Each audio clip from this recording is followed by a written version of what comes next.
ধর্মীয় শিক্ষার গুরুত্ব এবং ফজিলত যদি আমি আপনি বুঝতে চাই, জানতে চাই, তাইলে সর্বপ্রথম আমাদেরকে জানতে হবে এলেম কাকে বলে। কি বলেন, ঠিক কিনা?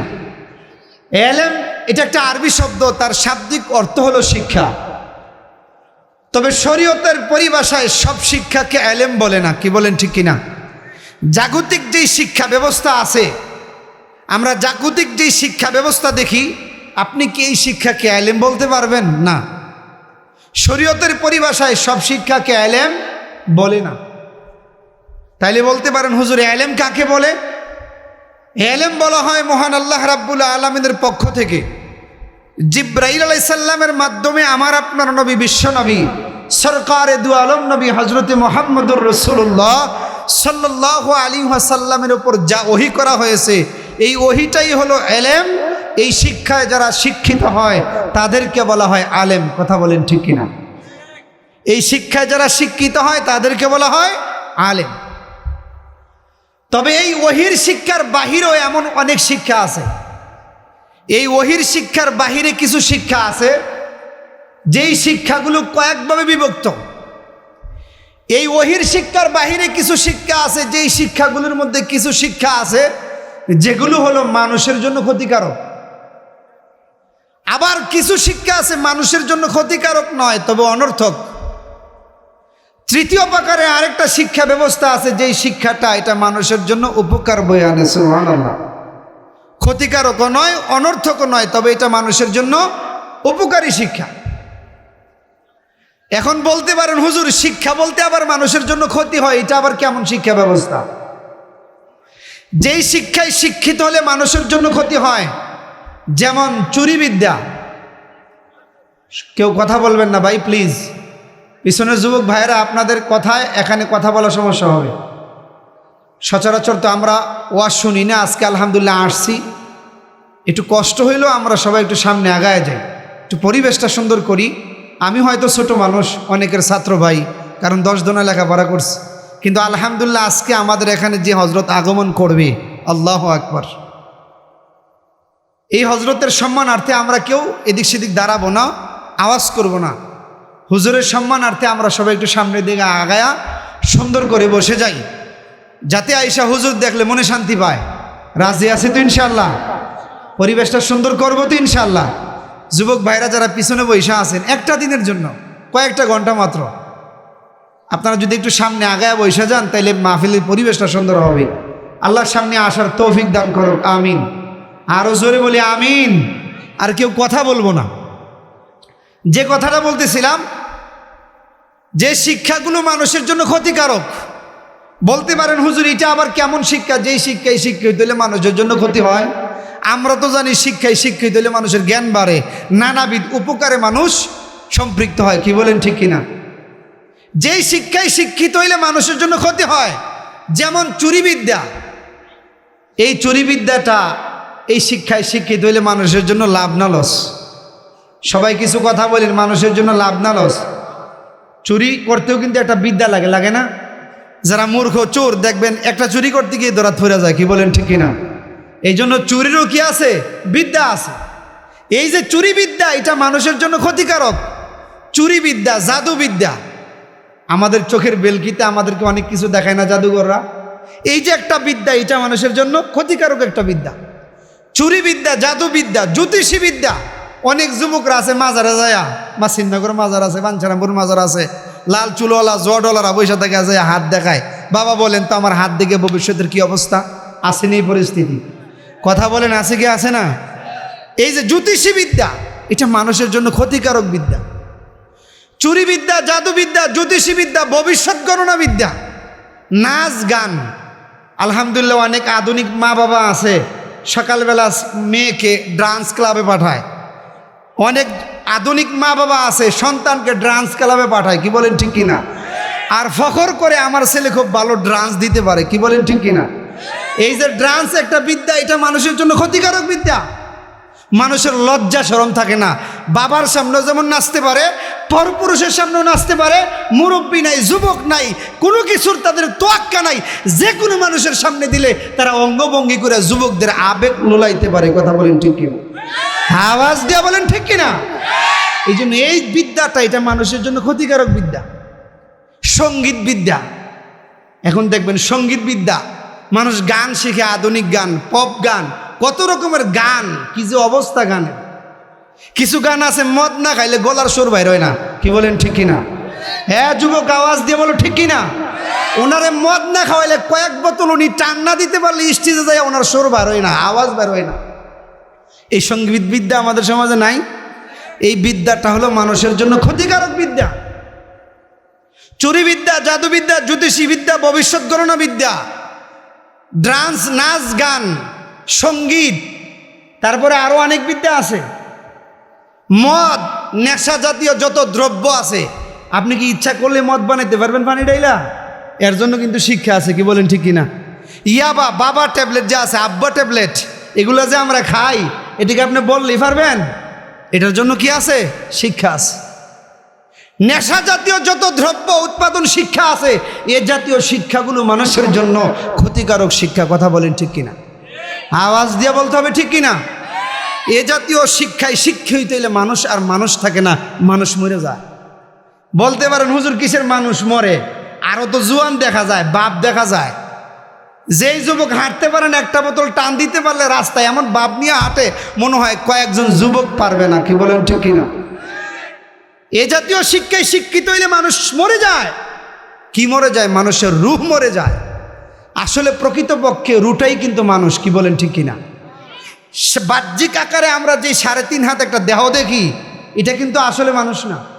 এটা কয়েকদিন পরে দেখবেন পইচা গইলে একবারে শেষ হয়ে যায়, কি বলেন ঠিক কিনা? রুহ যে আল্লাহ সৃষ্টি করছে, এটার কিন্তু মরণ নাই, শুধু এক জায়গা থেকে আরেক জায়গায় ট্রান্সফার হয়। এই যে আল্লাহ রুহ সৃষ্টি করছে, এই রুহের কোনো মরণ নাই। এ জাতীয় যত শিক্ষা ব্যবস্থা আছে, এই শিক্ষায় শিক্ষিত হইলে মানুষের রুহ মরে যায়, রুহ থাকে না, তখন এটা ময়লা আবর্জনায় রূপান্তরিত হয়। আর এই ময়লা আবর্জনাকে জাহান্নামে নিক্ষেপ করা ছাড়া আর কোনো রাস্তা থাকে না। কথা বলেন ঠিক কিনা? আওয়াজ দিয়ে বলি যুবক, ঠিক কিনা? এই জন্য কিছু শিক্ষা আছে, যেই শিক্ষাগুলো হলো মানুষের জন্য ক্ষতিকারক শিক্ষা। আবার কিছু শিক্ষা আছে অনর্থক, এমনি শিখে। প্রয়োজনের অতিরিক্ত যেই শিক্ষা ব্যবস্থা আছে, যারা শিক্ষিত যুবক ভাইয়েরা আছেন একটু খেয়াল করবেন, প্রয়োজনের অতিরিক্ত যেই শিক্ষা ব্যবস্থা আছে, এই শিক্ষায় শিক্ষিত হওয়া এটা মানুষের জন্য অনর্থক, কোনো দরকার নাই। কারণ শিক্ষার কোনো শেষ নাই, কি বলেন ঠিক কিনা? শিক্ষার শেষ আছে?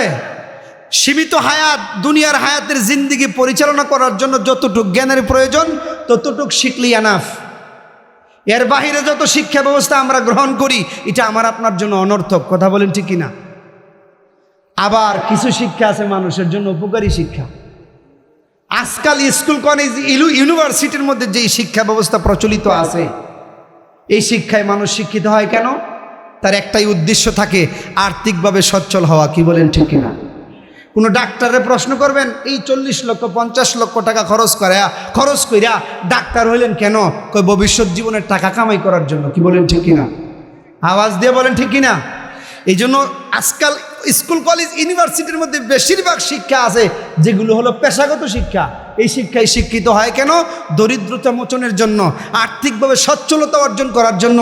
এই জন্যই তো অনেকে এই জাগতিক শিক্ষাগারগুলোর মধ্যে শিক্ষা গ্রহণ করে। কেউ ডাক্তারি পেশায় নিয়োজিত হয়, কেউ ইঞ্জিনিয়ারিং পেশায় নিয়োজিত হয়, কেউ আর ব্যবসায়িক পেশায় নিয়োজিত হয়। কথা বলেন ঠিক কিনা? তাদের একটাই উদ্দেশ্য, আর্থিকভাবে সচ্ছল হওয়া। তবে অর্থ উপার্জনের জন্য শিক্ষা গ্রহণ করে, এটা কোনো দোষের না। কথা বুঝবেন? অর্থ উপার্জনের জন্য শিক্ষা যেই ব্যবস্থা আমাদের দেশে আছে, এটা গ্রহণ করা কোনো দোষের না। তবে এর জন্য কয়েকটা শর্ত আছে। আপনি অর্থ উপার্জনের জন্য শিক্ষা গ্রহণ করতে পারবেন, এর মধ্যে প্রথম নাম্বার শর্ত হইল আপনি দরিদ্র বাবার দরিদ্র সন্তান হতে হবে। কারণ আমার আপনার উদ্দেশ্য হইল অর্থ উপার্জন। যে আর্থিকভাবে সচ্ছল, তার তো আর অর্থের প্রয়োজন পড়ে না। কি বলেন ঠিক কিনা? তাহলে 1 নাম্বার শর্ত হইল দরিদ্র বাবার দরিদ্র সন্তান হওয়া লাগবে। এখন লোকটা যদি দরিদ্র না হয়, আর্থিকভাবে সচ্ছল থাকে, তার জন্য উচিত হইল দুনিয়ার জমিনে যেখানে ধর্মীয় শিক্ষা দেওয়া হয় এবং এই ধর্মীয় শিক্ষাকে বোঝার জন্য যেখানে কিছু জাগতিক শিক্ষার ব্যবস্থা আছে, ওই শিক্ষাগারগুলোতে ভর্তি হয়ে তার জীবনটাকে পরিচালনা করা। কথা বলেন ঠিক কিনা? আওয়াজ দিয়ে বলেন ঠিক কিনা? এখন বলতে পারেন হুজুর, আপনার কথায় তো আমরা এটা বুঝলাম, যারা বড় লোক যাদের অর্থ আছে তারা মূর্খ থাকা লাগবে। বিষয়টা কি তাই?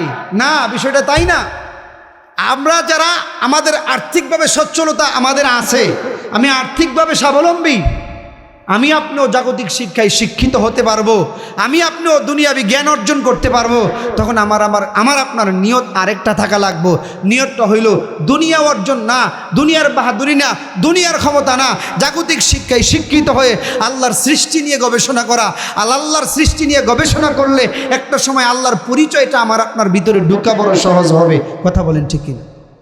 যেমন একটা পদার্থ বিজ্ঞানের ছাত্র, সে যদি একটা পদার্থ নিয়ে চিন্তা করে, ফিকির করে, এবং সে যদি খেয়াল করে আর এটার মধ্যে কি কি উপাদান আছে, এই উপাদানগুলোর মালিক মূলত কে, যখন একটা ছাত্র এইভাবে গবেষণা করবে, চিন্তা করবে, তখন তার দিলের ভিতরে আল্লাহর পরিচয়টা সহজে ঢুকে যাবে। কথা বলেন ঠিক কিনা?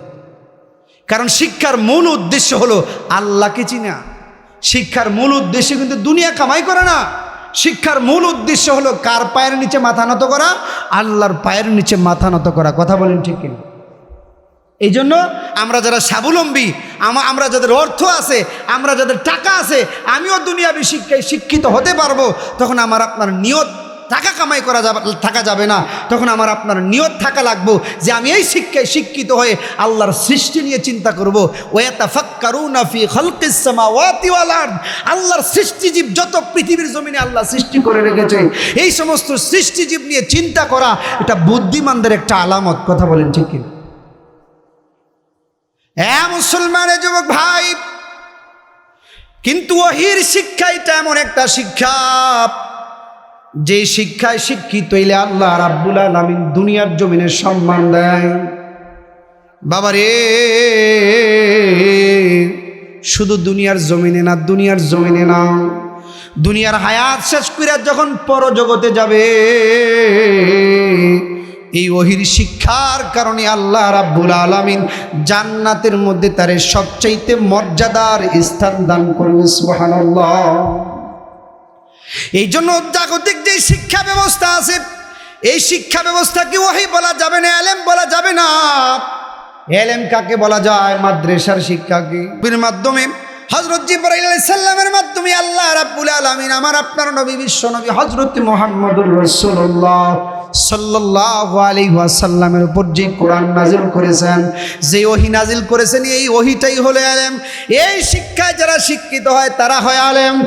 মুসলমান, যুবক,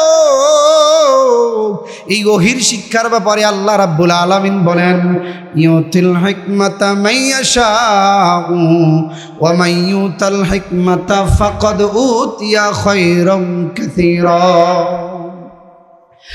মুসলমানের যুবক ভাই, আল্লাহ রাব্বুল আলামিন এই ওহীর শিক্ষার ব্যাপারে বলেন, আল্লাহ রাব্বুল আলামিন কোরআনের শিক্ষার ব্যাপারে বলতেছেন যে আমি আল্লাহ রাব্বুল আলামিন যাকে ইচ্ছা তাকে ধর্মীয় শিক্ষায় শিক্ষিত করি। আর দুনিয়ার জমিনে যারা ধর্মীয় শিক্ষায় শিক্ষিত হয়, সে যেন অতি একটা মহা মূল্যবান বস্তুর মালিক হয়ে যায়। সুবহানাল্লাহ।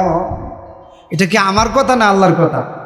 সবাই আওয়াজ দিয়া বলেন, কোন মোল্লা মৌলবীর কথা না, স্বয়ং আল্লাহ পবিত্র কোরআনে সূরাতুল বাকারার মধ্যে বলেন যে আমি আল্লাহ যাকে ইচ্ছা তাকে ধর্মীয় শিক্ষায় শিক্ষিত করি, কোরআন হাদিসের শিক্ষায় শিক্ষিত করি।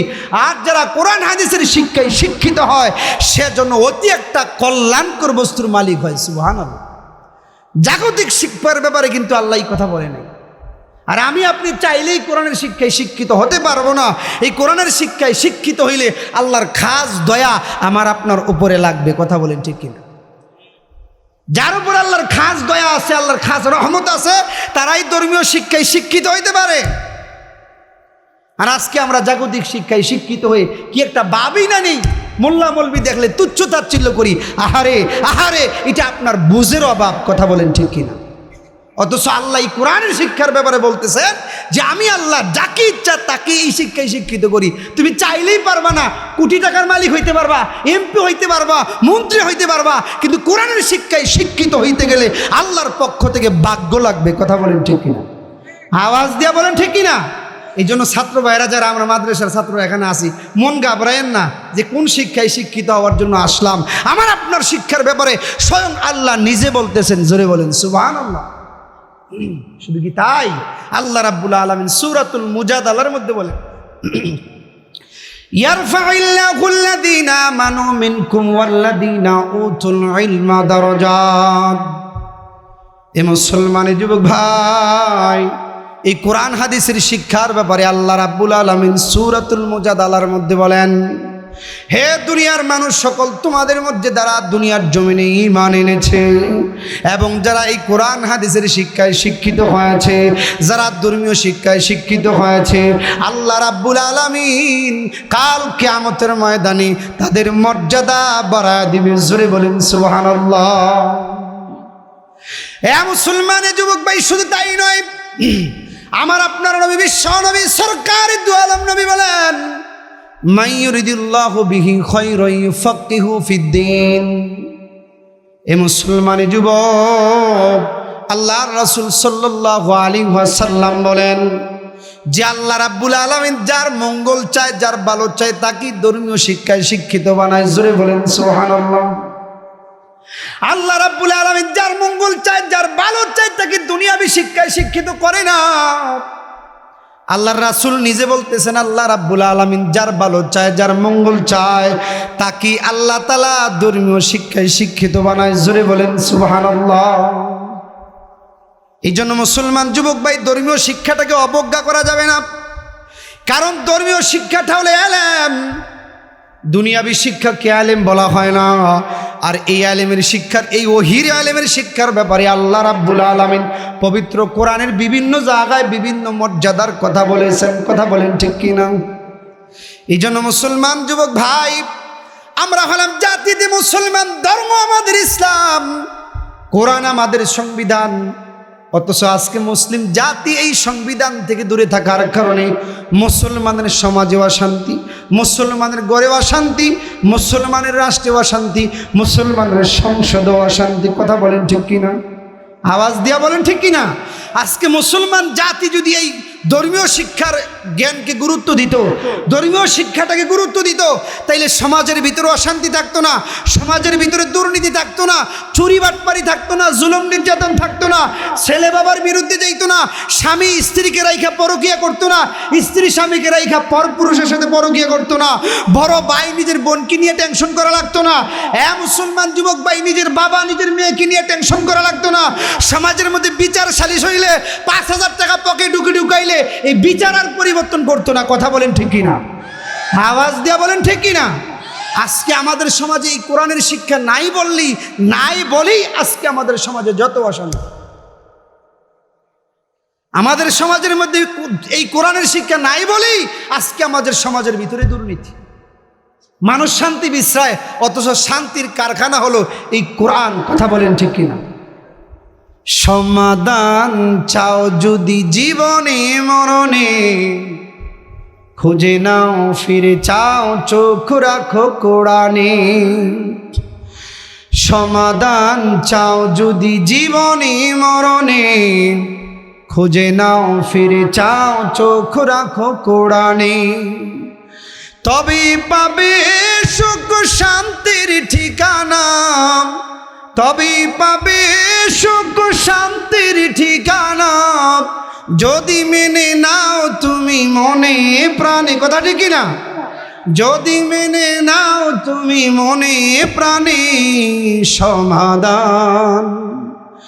সমাধান চাও যদি জীবনে মরণে, খুঁজে নাও ফিরে চাও চোখ রাখো কোরআনে। এ তো চির অম্লান চির মুক্তির ডাক, এ যে মহাবাণী খোদারি কালামে পাক। এ তো চির অম্লান চির মুক্তির ডাক, এ যে মহাবাণী খোদারি কালামে পাক। গরিব বলো কিবা রাষ্ট্রে বলো, গরিব বলো কিবা রাষ্ট্রে বলো, অশান্তি দূর করে শান্তি আনে। কথা ঠিক কিনা? অশান্তি দূর করে শান্তি আনে সমাধান। সমাধান চাও যদি জীবনে মরণে, খুঁজে নাও ফিরে চাও চোখ রাখো কোরআনে। এ বাণী সকলের নয় শুধু মুমিনের, যারাই চলবে মেনে ফল পাবে কোরআনে। এ বাণী সকলের নয় শুধু মুমিনের, যারাই চলবে মেনে ফল পাবে কোরআনে। এই দুনিয়ায় আর সেই দুনিয়া, এই দুনিয়ায় আর সেই দুনিয়া, অশান্তি দূর করে শান্তি আনে। সমাধান সমাধান চাও যদি জীবনে মরণে, খুঁজে নাও ফিরে চাও চোখ রাখো কোরআনে। কথা বলেন ঠিক কিনা? মুসলমানের যুবক ভাই, এই জন্য আল্লাহ রাসূল সাল্লাল্লাহু আলাইহি ওয়াসাল্লাম এই ধর্মীয় শিক্ষার প্রতি উদ্বুদ্ধ করতে যেয়ে বলেন, মান সালাকা তরিকান ইয়ালতামিসু ফীহি ইলমান সাহালাল্লাহু লাহু বিহি তরিকান ইলাল জান্নাহ। এই ধর্মীয় শিক্ষার জন্য যারা কষ্ট করে পরিশ্রম করে ধর্মীয় শিক্ষাগারগুলোর মধ্যে যায়, আল্লাহ রাব্বুল আলামিন কাল কিয়ামতের ময়দানে তাদের জন্য জান্নাতের রাস্তা সহজ করে দেয়। জোরে বলেন সুবহানাল্লাহ। দুনিয়াবি শিক্ষায় শিক্ষিত হওয়ার জন্য যদি কেউ কষ্ট করে পরিশ্রম করে জান্নাতের রাস্তা সহজ হবে এমন কোনো কথা নাই। কথা বলেন ঠিক কিনা? ধর্মীয় শিক্ষায় শিক্ষিত হইলে এর জন্য যারা পরিশ্রম করবে, মেহনত করবে, যারা এই ধর্মীয় শিক্ষাগারগুলোকে টিকিয়ে রাখার জন্য মাদ্রাসাকে নিয়ে ফিকির করবে, চিন্তা করবে, মেহনত করবে, আর এইভাবে গবেষণা করবে, আরে কীভাবে মাদ্রাসা উন্নত হবে, মাদ্রাসার ছাত্রগুলো কীভাবে সুন্দর শিক্ষা ব্যবস্থা পাবে, এই মেহনত যারা করবে তাদেরকেও আল্লাহ তাআলা কাল কিয়ামতের ময়দানে এই মেহনতের উসিলায় জান্নাতের রাস্তা সহজ করবে। সুবহানাল্লাহ। এই জন্য আলহামদুলিল্লাহ আজকে আপনাদের এই মাহফিলটা হলো এই মাদ্রাসাকে উদ্বোধন উপলক্ষে। কি বলেন ঠিক কিনা? এই ধর্মীয় শিক্ষাগারগুলো দরকার আছে কি নাই? আওয়াজ দিয়া বলেন আছে কি নাই? মুসলমান যুবক ভাই, এই ধর্মীয় শিক্ষার প্রতি উদ্বুদ্ধ করতে যে আল্লাহ রাসূল সাল্লাল্লাহু আলাইহি ওয়াসাল্লাম বলেন, ইন্নাল মালাইকাতা তাযাউ আজনিহাতাহা রিদ্দান লিতালিবিল ইলম। এই ধর্মীয় শিক্ষার গারগুলোর ছাত্ররা যখন রাস্তায় হাঁটে, যখন বাড়ি থেকে কষ্ট করে পরিশ্রম করে হাইটা হাইটা মাদ্রাসায় যায় এই এলেম শিখার জন্য, তখন আল্লাহর তৈরি নূরের ফেরেশতারা তাদের সম্মানার্থে তাদের পায়ের নিচে নূরের পাখাগুলো বিছায়া দেয়। সুবহানাল্লাহ। আরো জোরে বলেন সুবহানাল্লাহ। এই জন্য আপনাদের কাছে উদাহরণ আহ্বান, এই যে আপনাদের মাদ্রাসা, আলহামদুলিল্লাহ আমাদের হাফেজ মাওলানা জলিল ভাই এই মাদ্রাসার পরিচালক, আপনাদেরকে নিয়ে পরামর্শ করে এই মাদ্রাসা করেছে। আমরা এই মাদ্রাসাকে এই টিকিয়ে রাখার জন্য যেভাবে পরিশ্রম করা দরকার, অর্থ দিয়া, বুদ্ধি দিয়া, ছাত্র দিয়া, আমরা এই মাদ্রাসার জন্য করবো তো ইনশাআল্লাহ। কারা কারা করবে একটু হাত উঠায় দেখাই। লিল্লাহে তাকবীর, লিল্লাহে তাকবীর। আল্লাহ কবুল করুক, সবাই বলি আমিন। এই জন্য মুসলমান যুবক ভাই, কারণ এই ধর্মীয় শিক্ষার বিকল্প আর কোনো ব্যবস্থা নেই। একজন মানুষ, আমরা আশরাফুল মাখলুকাত, আল্লাহ তাআলা আপনাকে আমাকে সৃষ্টির সেরা বানাইছে কেন জানেন? এই শিক্ষার জন্য। আল্লাহ তাআলা আপনাকে আমাকে সৃষ্টির সেরা কেন বানাইলো? সৃষ্টির সেরা হয়েও আবার অনেক সময় জন্তু জানোয়ারের চেয়ে নিকৃষ্ট হওয়া লাগে যখন আমার আপনার ভিতরে শিক্ষা না থাকবে। এই শিক্ষার কারণে আল্লাহ রাব্বুল আলামিন বাবা আদম আলাইহিস সালামকে ফেরেশতাদের মাধ্যমে ফেরেশতাদের মাধ্যমে সেজদা করায় আল্লাহ তাআলা তাকে জান্নাত দিয়েছিল। জোরে বলেন সুবহানাল্লাহ।